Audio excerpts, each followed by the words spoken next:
गुरु की रोशनी से शिष्य का भविष्य संवरता है। इस गुरु को दुनिया का प्रकृति का सबसे अनुपम कृति माना गया है, जो मनुष्य की दिशा और दशा दोनों को परिवर्तन करने में और उसे ऊंचाई के शिखर पर ले जाने का मार्ग प्रशस्त करता है। कुछ ऐसा ही कार्य उदयपुर के शिक्षक संजय लुणावत भी कर रहे हैं। वह अपने ज्ञान प्रकार से अभी तक सैकड़ों बच्चों का भविष्य संवार चुके हैं।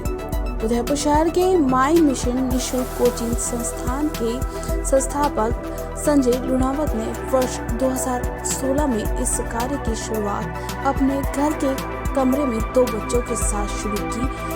अभी तक यह करीब 1600 से अधिक बच्चों का सरकारी सेवाओं में सिलेक्शन करवा चुके हैं। संजय लुणावत हर प्रतियोगिता परीक्षाओं की तैयारी करवाते हैं और इनकी तैयारी का तरीका भी बड़ा अनूठा है। माई मिशन पर अभ्यर्थियों को रोजाना प्रश्न पूछे जाते हैं और इस प्रश्नों के दौरान गलत उत्तर देने पर उन्हें 1 रुपया फाइन देना होता है, तो वहीं सही उत्तर देने पर उन्हें 3 रुपए इनाम के रूप में दिए जाते हैं। इसके साथ ही OMR शीट पर उनकी टेस्ट लिए जाते हैं, जिससे वह परीक्षा में सफल तरीके से किस तरीके से परीक्षाओं को देना है इसके बारे में प्रैक्टिस कर सके। मैं जब उदयपुर में कोचिंग में आया तो यहाँ की हाई रेट के कारण मुझे खुद भी मैं कोचिंग नहीं कर पाया। बाद में फिर मैंने कोचिंगों में पढ़ाना शुरू करा, तो वहाँ पर मैं देखता कि बहुत ज़्यादा फीस होती, बच्चे भर नहीं पाते। कई बच्चे एडमिशन लेते और इंस्टॉलमेंट टाइम पर नहीं चुका पाते, तो क्लास में उनको इंसल्ट किया जाता, क्लास में उनको निकाल दिया जाता। तो मुझे ये चीज़ चुभी, तो मैंने पढ़ने के दौरान पढ़ाई भी करता रहा और मेरा सेकेंडरी HM में सिलेक्शन हो गया।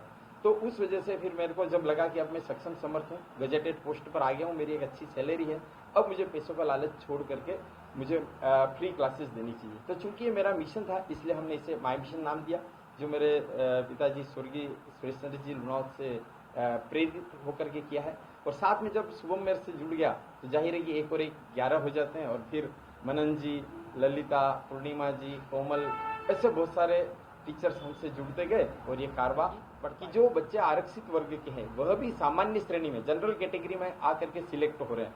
क्योंकि हमको पता है कि जब हम पैसा नहीं ले रहे हैं, तो अगर ऐसे में बच्चे सिलेक्ट नहीं हुए तो हमने अपने जीवन का जो समय इनको दिया वो व्यर्थ जाएगा।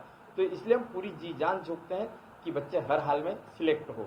और सिलेक्शन के पीछे एक रीजन भी है कि बहुत कठोर परिश्रम है और बहुत ही सख्त अनुशासन है। यहाँ हम अपने वैल्यूज हैं, हमारे रूल्स हैं, उसके साथ कोई कंप्रोमाइज नहीं करते हैं। अभी मैं वीडियो पोस्ट पर हूँ, ग्राम विकास अधिकारी। मैं 2019 में माई मिशन से जुड़ी थी, जब मेरी BEd कंप्लीट हो गई थी और तब मैं रीट की तैयारी कर रही थी। फिर उसके बाद रीट में मेरा सिलेक्शन हो चुका था, 2021 वाली में कैंसिल हो गई। फिर उसके बाद मैं कंटिन्यू तैयारी करती रही और वीडियो की वैकेंसी आई। वीडियो में मैंने प्री पास किया, मेंस पास किया, फिर उसके बाद रीट में भी मेरा सिलेक्शन हो चुका है और अभी मैं वीडियो वाले में हूँ। किस तरीके